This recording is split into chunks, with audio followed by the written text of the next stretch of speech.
Sajda Rashid here with FSC Part 2. Today lecture number 10, chapter number 25, ecosystem we have started.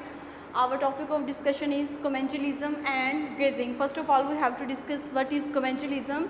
ये ऐसी association है जिसमें एक individual को तो बेनिफिट मिलता है 100% बेनिफिट और दूसरे इंडिविजुअल को ना तो कोई नुकसान होता है ना ही कोई benefit. Let's suppose we have to discuss is the type of relationship only one organism is benefited, सिर्फ एक इंडिविजुअल को बेनिफिट मिलता है, other one is neither benefited, दूसरे को ना तो कोई बेनिफिट मिलता है नॉर हार्म इज़ कॉल्ड कमेंशलिज्म।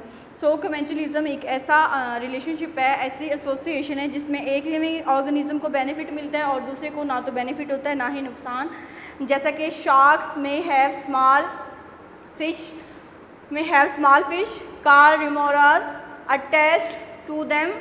जैसा कि आपने देखा होगा कि शार्क जो है एक लार्ज फिश है, उसके ऊपर छोटी छोटी लार्वल फिशेस जिसको रिमोरास फिशेस कहते हैं उसकी स्किन के ऊपर अटैच हो जाती हैं। जैसे ही शार्क फिश जो है वो स्विमिंग करती है, मूव करती है, तो रास्ते में जो डिफरेंट आते हैं germs, viruses, bacteria, algae, fungus वगैरह, तो बची खची जो भी चीज़ें होती हैं वो रिमोरास फिश जो है उसको फीड करती है, इस तरह उसको फीड मिल जाती है।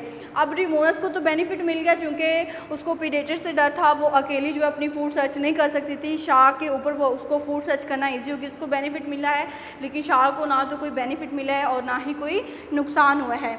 So as the shark feed the remoras pick up the scrap remaining, the remoras benefit from this relationship, so shark is not affected at all, उसको कोई फ़ायदा भी नहीं होता और ना ही कोई नुकसान होता है। So today our second topic of discussion that is grazing. Grazing एक ऐसी एसोसिएशन है between living organism and green plants.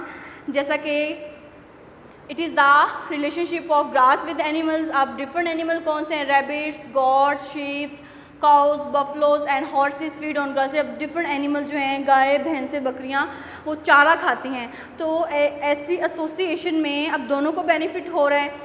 Benefit mostly animals को हो रहा है कि वो अपनी फूड इनटेक कर रहे हैं, लेकिन जो है प्लांट्स को इस सेंस में बेनिफिट हो रहा है कि जितनी ज़्यादा उनकी स्पीशीज़ जो हैं वो यूज़ हो जाएंगी, उतनी ही ज़्यादा स्पीशीज़ जो हैं वो और जो है रीजनरेट होगी, ग्रो करेंगी। लेकिन जो है एक डिसएडवांटेजेस भी होता है, वो ये है कि grazing is very important factor in determine the ecosystem. हमने किसी भी इकोसिस्टम को डिटर्मिन करना है तो ग्रेजिंग के थ्रू उसको डिटर्मिन कर सकते हैं। कैसे ग्रेजिंग के थ्रू डिटर्मिन कर सकते हैं कि जितनी ज़्यादा किसी भी इकोसिस्टम में, फॉरेस्ट में ग्रेजिंग होगी, उतनी ही जो प्लांट्स की स्पीशीज़ हैं वो डैमेज होती जाएंगी, उनकी इंडेंजर्ड स्पीशीज़ हम उसको इनलिस्ट कर लेंगे। अब लास्ट पे जो डिसएडवांटेजेस हो रहे हैं ग्रेजिंग की वजह से वो ये कि सॉइल एरोजन। आपने देखा हुआ है कि अक्सर ज़मीन में बड़े बड़े गड्ढे बने होते हैं, बंजर ज़मीन होती है। वो ऐसा क्यों होता है कि ओवर ग्रेजिंग हो जाती है, वहाँ पे जानवर जो है वो ज़्यादा चारा चल लेते हैं और जो प्लांट की स्पीशी हैं वो टोटली ही ख़त्म हो जाती हैं।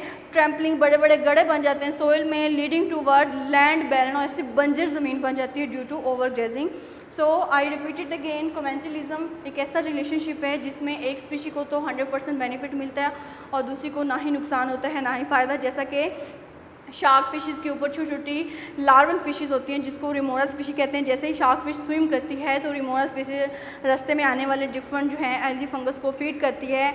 अब इससे क्या होता है, शार्क को तो कोई नुकसान नहीं हो रहा ना ही फ़ायदा हो रहा है, लेकिन रिमोरास लार्वल स्मॉल फिशेस को बेनिफिट हो रहा है कि वो अकेले अपनी खुराक सर्च नहीं कर सकती। हो सकता है कोई प्रीडेटर उनको खा ले, तो शार्क के ऊपर रहते हुए उनको बेनिफिट मिल जाता है कि उनको खुराक मिल जाती है। उसके बाद आज का जो हमारा टॉपिक है वो था ग्रेजिंग। ग्रेजिंग एक ऐसा रिलेशनशिप है जिसमें प्लांट की स्पीशीज़ और एनिमल के दरमियान रिलेशनशिप है। अब प्लांट्स की स्पीशीज़ को क्या बेनिफिट मिलता है कि वो उनकी स्पीशीज़ इंक्रीज़ होती हैं और ग्रेजिंग से लैंड जो है ये बैरन हो जाती है, बंजर हो जाती है। So this was our topic of discussion.